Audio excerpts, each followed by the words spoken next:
Shri યુએચ Chaudhary arts college Vadgam, ઇતિહાસ વિભાગ, BA same 3, યુરોપનો ઇતિહાસ. ટોપિક ફ્રાન્સની રાજ્ય ક્રાંતિ 1789. મિત્રો, પ્રસ્તાવના જોઈએ તો 17મી અને 18મી સદીમાં વિશ્વે મહત્ત્વની રાજકીય ક્રાંતિઓ નિહાળી, જેવી કે ઇંગ્લેન્ડની રક્તહીન ક્રાંતિ 1688, અમેરિકાની ક્રાંતિ 1776 અને ફ્રાન્સની રાજ્ય ક્રાંતિ 1789. એમાં ફ્રાન્સની ક્રાંતિ વિશ્વ અને યુરોપના ઇતિહાસનો મહાન બનાવ છે. એટલું જ નહીં, વિશ્વ ઇતિહાસ નિહાળેલી ક્રાંતિઓમાં આ ક્રાંતિ અદ્વિતીય સ્થાન ધરાવે છે, કેમ કે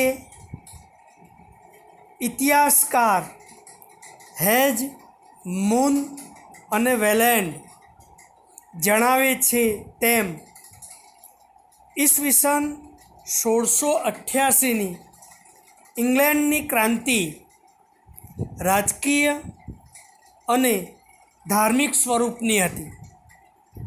ઈસવીસન 1776ની અમેરિકન ક્રાંતિ ખાસ કરીને રાજકીય ક્રાંતિ હતી, જ્યારે 1789ની ફ્રાન્સની રાજ્ય ક્રાંતિ એકી સાથે રાજકીય, સામાજિક, આર્થિક અને ધાર્મિક સ્વરૂપની હતી.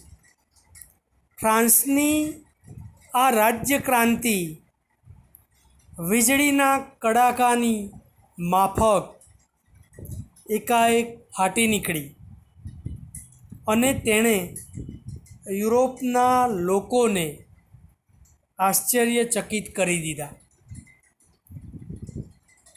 ફ્રાન્સની ક્રાંતિના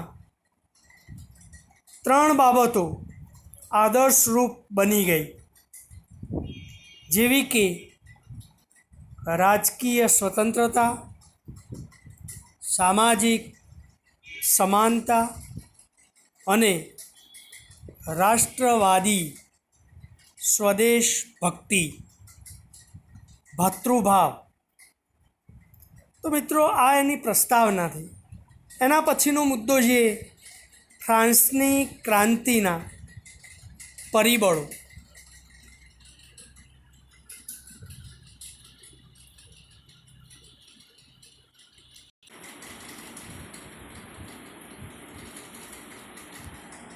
ફ્રાન્સ ક્રાંતિના પરિબળોમાં રાજકીય પરિબળો યા કારણો, તો એમાં પહેલું છે આપખુદ અને નિરંકુશ રાજાશાહી,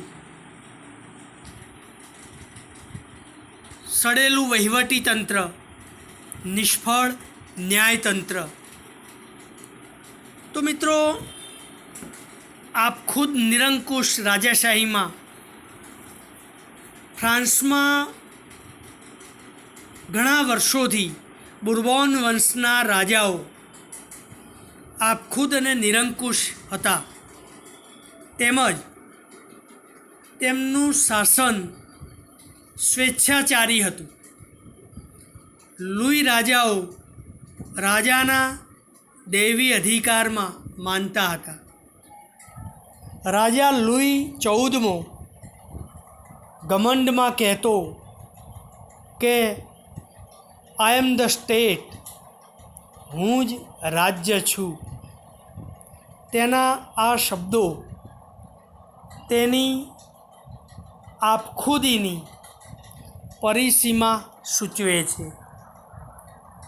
લુઈ 15મો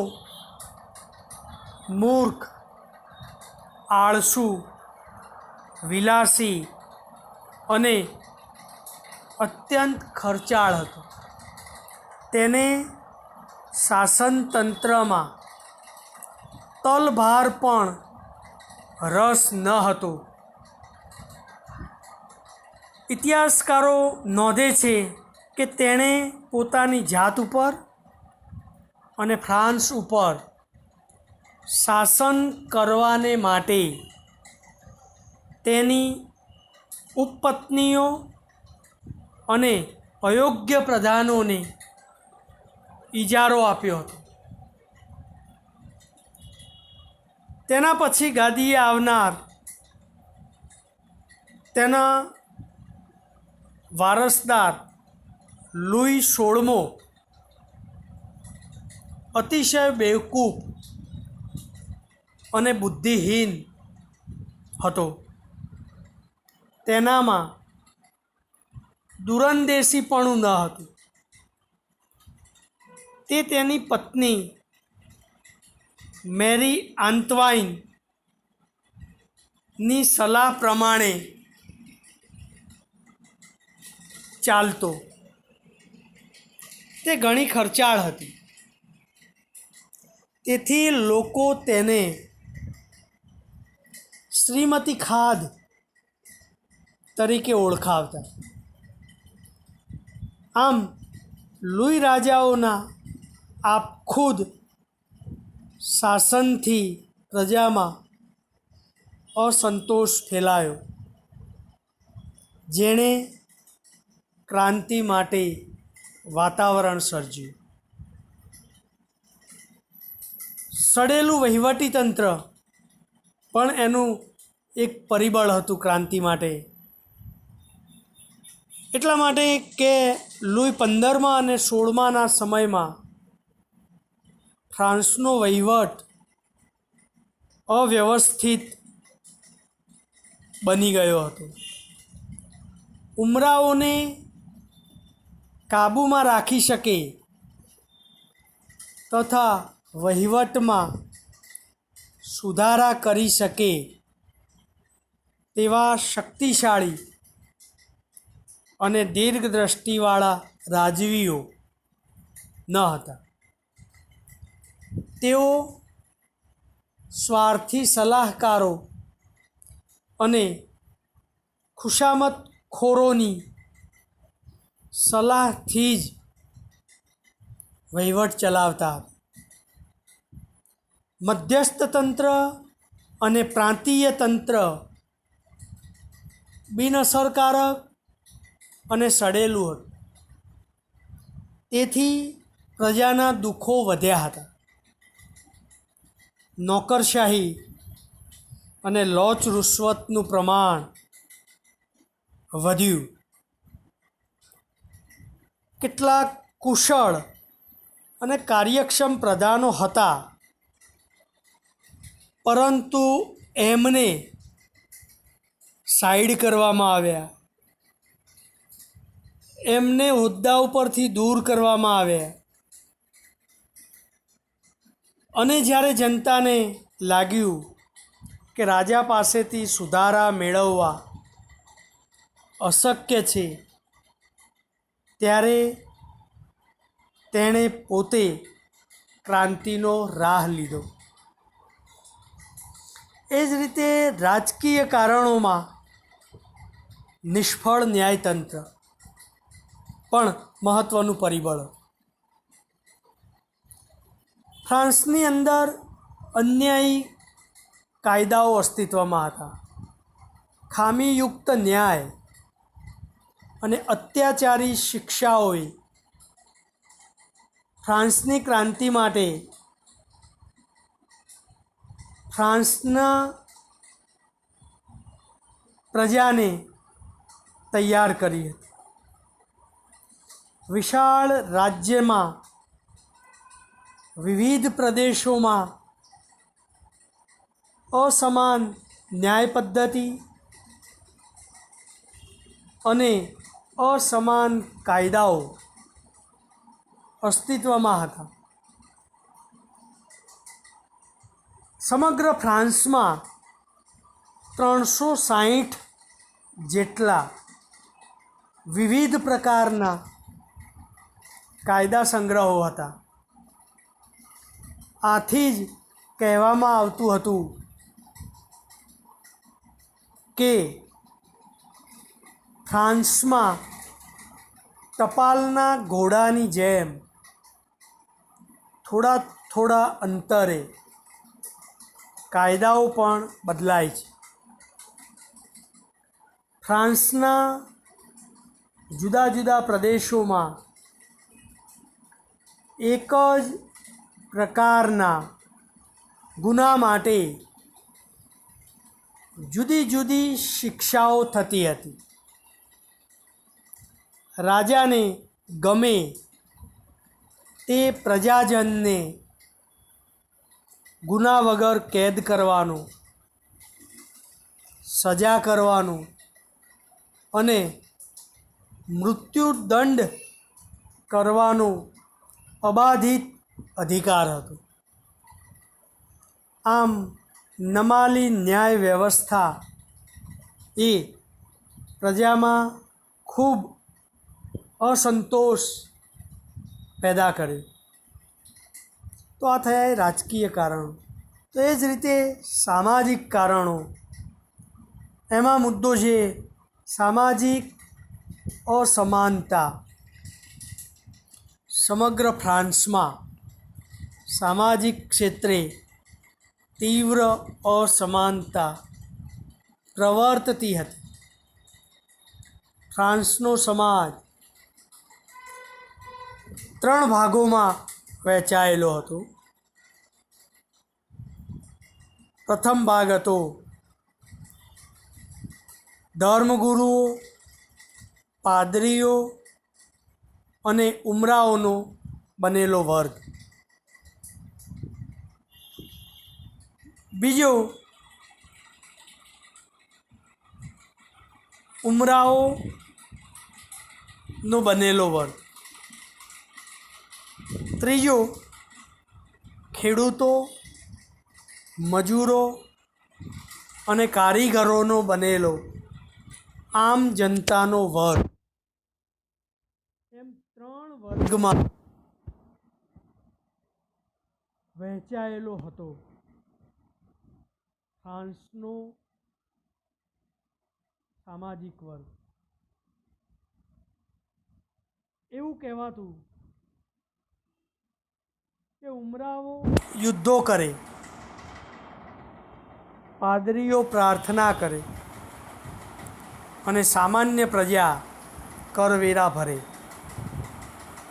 આમ મધ્યયુગમાં આ પ્રકારનો ફ્રાન્સનો સામાજિક ઢાંચો રચાયેલો. ત્રીજા વર્ગના લોકોને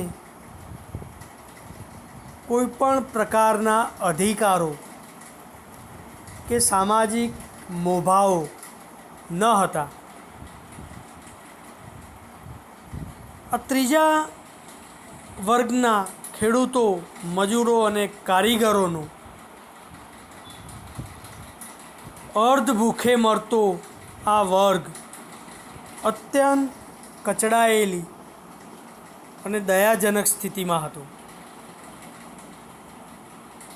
આના કારણે જ એમનો વિરોધ દિન પ્રતિદિન વધતો જ ગયો, તે ક્રાંતિમાં પરિણમ્યો. બીજું હતું કે એમને સમાજમાં વિશિષ્ટ અધિકારોનું પ્રાધાન્ય આપેલું હતું લુઈ શાસકોએ. એવું કે જે સમાજના ઉપલા 2 વર્ગના લોકો હતા એમને સમાજમાં ઉચ્ચ સ્થાન અને વિશિષ્ટ અધિકારો ભોગવવાના હતા. તેમને કરવેરામાંથી લગભગ મુક્તિ હતી અને પોતાના ઉપયોગ માટે કરવેરા નાખવાની સત્તા. તદુપરાંત વહીવટી તેમજ દેવળની સેવાઓમાં ઉચ્ચ હોદ્દાઓ પ્રાપ્ત થયેલા હતા. એટલે વિશિષ્ટ અધિકારોને કારણે ન્યાય વ્યવસ્થા ભ્રષ્ટ બની ગઈ હતી. ગરીબોના ખભા પર કરવેરાનો મુખ્ય બોજો લાદ્યો હતો. મધ્યમ વર્ગના લોકોને લશ્કર, નૌકાદળ, દેવળ અને ન્યાયતંત્રના ઉચ્ચ હોદ્દાઓથી વંચિત રાખ્યા હતા. આથી ફ્રાન્સનો સમગ્ર સમાજ અસમાનતા, અન્યાય અને અસંતોષની આગમાં બળી રહ્યો હતો. તો એ જ રીતે સામાજિક કારણોની જેમ જ આર્થિક કારણોએ પણ ફ્રાન્સ ક્રાંતિ માટે મહત્ત્વનો ભાગ ભજવ્યો હતો. એમાં ફ્રાન્સની કથળતી જતી આર્થિક સ્થિતિ પણ ક્રાંતિ માટે જવાબદાર હતી. સમગ્ર રાજ્ય અને જનતાની આર્થિક વિટંબણાઓ વધી ગઈ હતી અને એટલે જ કોઈ પણ કાળે, કોઈ પણ સ્થળે ક્રાંતિ થયા વગર રહેતી નથી. ફ્રાન્સની આર્થિક પરિસ્થિતિ ક્રાંતિ પહેલાં અત્યંત ડામાડોળ હતી. એનું કારણ ફ્રાન્સમાં 18મી સદીના ખર્ચાળ યુદ્ધો, લુઈ રાજવીઓના ભોગવિલાસ અને પ્રાંતીય અધિકારીઓની કરચોરી, જેથી રાજ્યનું નાણાતંત્ર તદ્દન ખોરવાઈ ગયું હતું. લુઈ 16માએ ન્યાયતંત્રને વ્યવસ્થિત કરવા અને આવક મેળવવા માટે શક્ય તેટલા તમામ પ્રયાસો કર્યા, પરંતુ તેમાં તેને નિષ્ફળતા મળી અને અંતે ફ્રાન્સ ક્રાંતિના માર્ગે ધકેલાયો. અન્યાયી કર પ્રથા અને અસહ્ય કરવેરા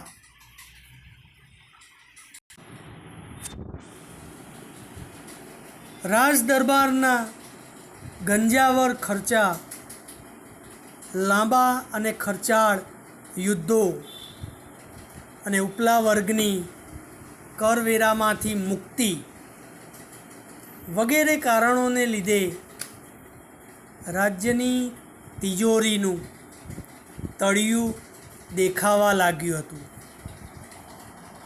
લુઈ 16માની ઉપલા વર્ગ પર કરવેરા નાખવાની હિંમત ન હતી, જ્યારે ગરીબ વર્ગ દિન પ્રતિદિન અસહ્ય કરવેરાનો ભોગ બનતો જતો હતો. તેમનામાં વધારે ને વધારે કરવેરા ભરવાની તાકાત હવે રહી નહોતી. ઉમરાવો અને ધર્મગુરુઓ કરવેરા ભરવા તૈયાર ન હતા.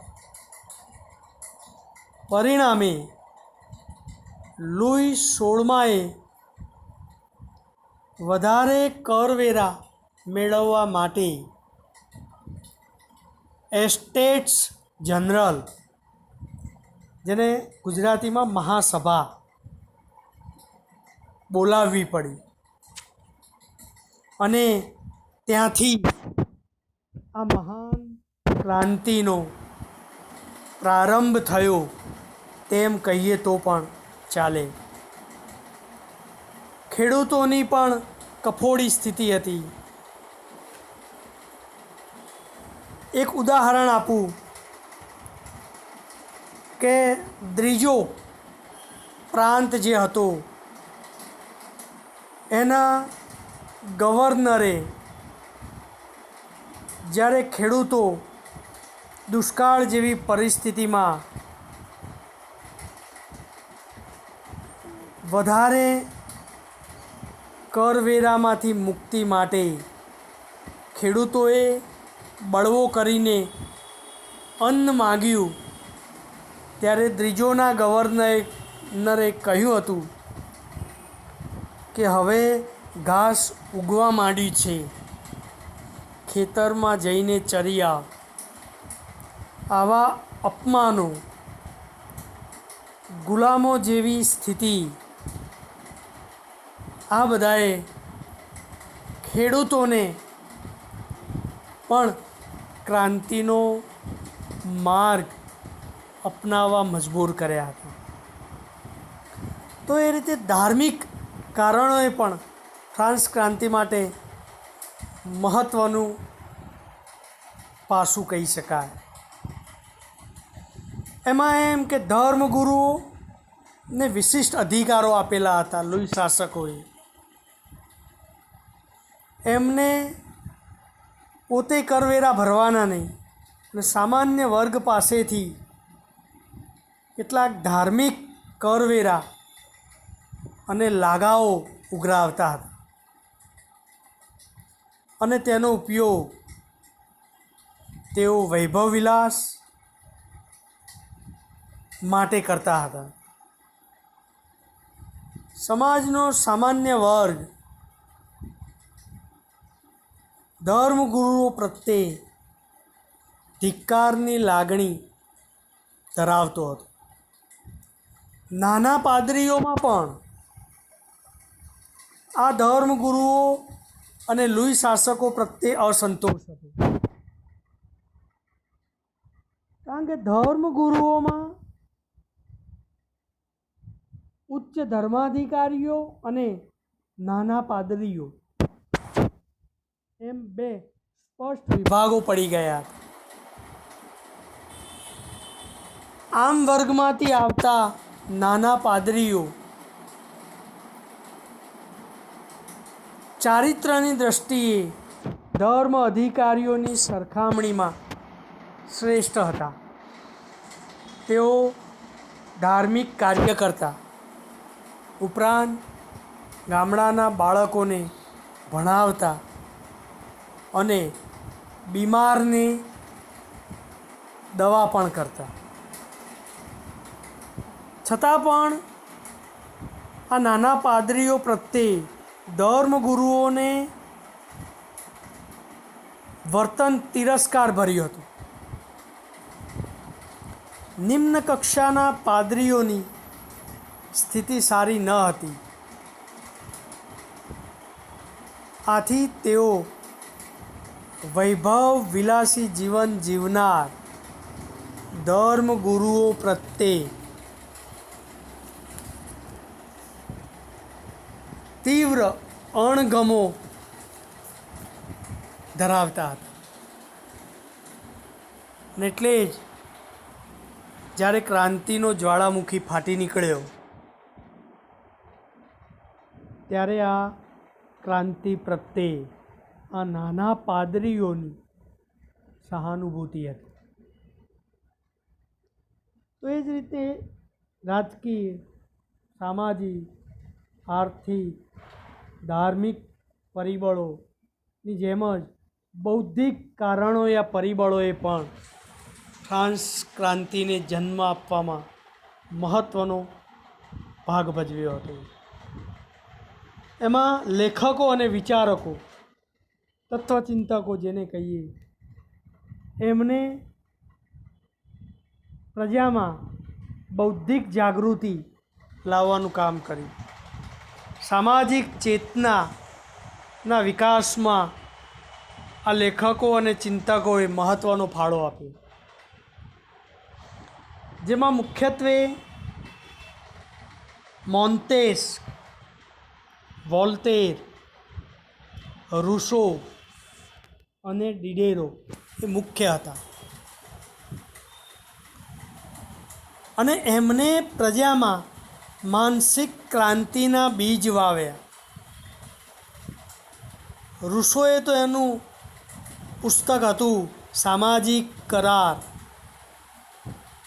એના દ્વારા લોકોમાં લોકતંત્રીય વિચારોનો પ્રચાર કર્યો.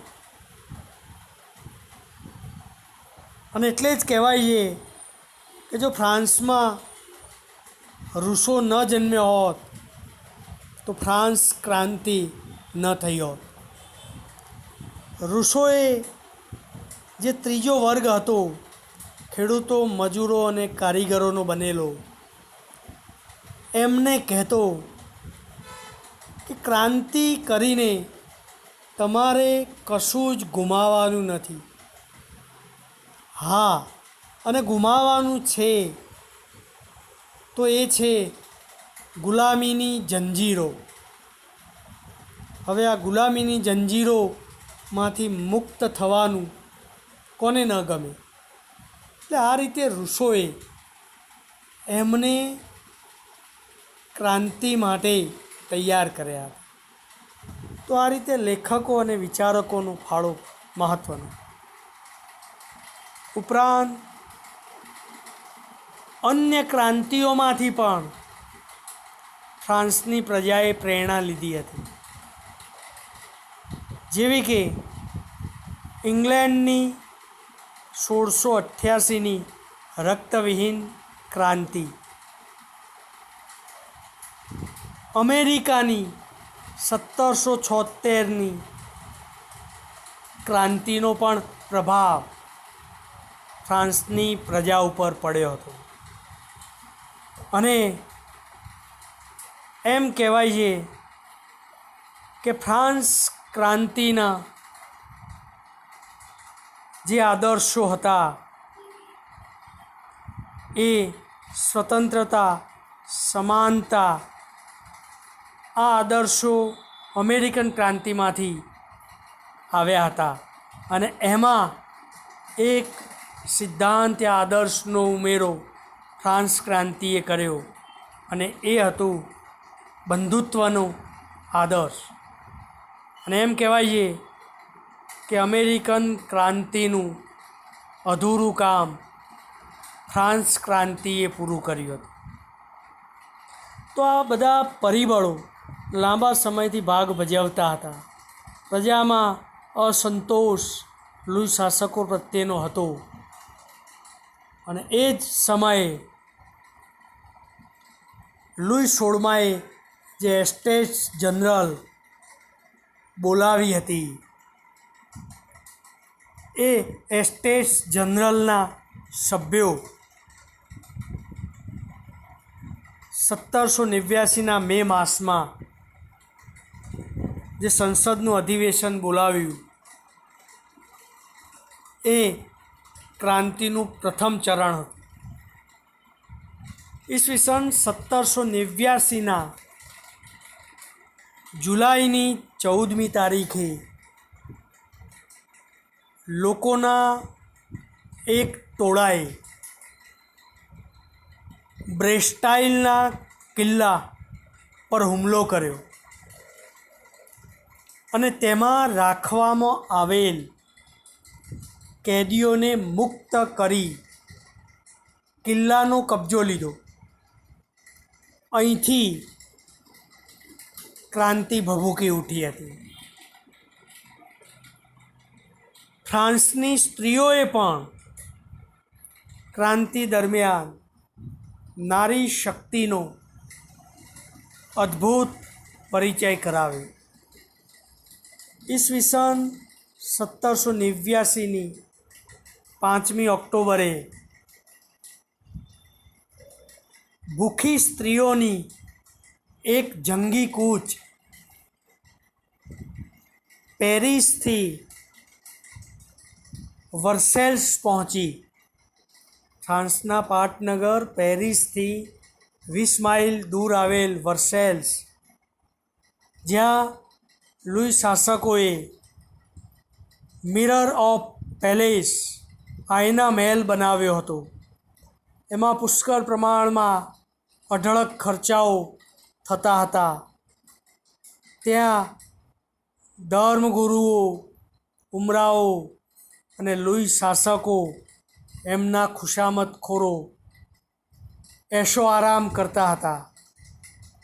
અને એટલે જ ફ્રાન્સની પ્રજા એમ કહેતી કે આ વર્સેલ્સનો આઈના મહેલ એ ફ્રાન્સની પ્રજાનું કબ્રસ્તાન છે. ફ્રાન્સની પ્રજાને જો કોઈ દફનાવશે તો આઈના મહેલના અઢળક ખર્ચાઓ. ત્યારે આ સ્ત્રીઓ એ વર્સેલ્સ પહોંચી અને ત્યાં જઈને એમને માંગણી કરી કે અમને રોટી આપો અથવા લોહી આપો. રોટી આપશો તો આપોઆપ અમારું શરીર લોહી બનાવશે જીવવા માટે, અને એમ ન હોય તો સીધું લોહી આપો તો અમે જીવી શકીએ. અને સ્ત્રીઓના આ ટોળાએ એટલા આક્રોશ સાથે રાજા લુઈ 16મો અને એની પત્ની મેરી આંતવાઇન, જેને શ્રીમતી ખાદ કહેતા હતા, એને પેરિસ આવવા માટે ફરજ પાડી. 21 જાન્યુઆરી 1793ના દિવસે રાજાનો શિરચ્છેદ કરવામાં આવ્યો અને ક્રાંતિની શરૂઆત થઈ. અસ્તુ.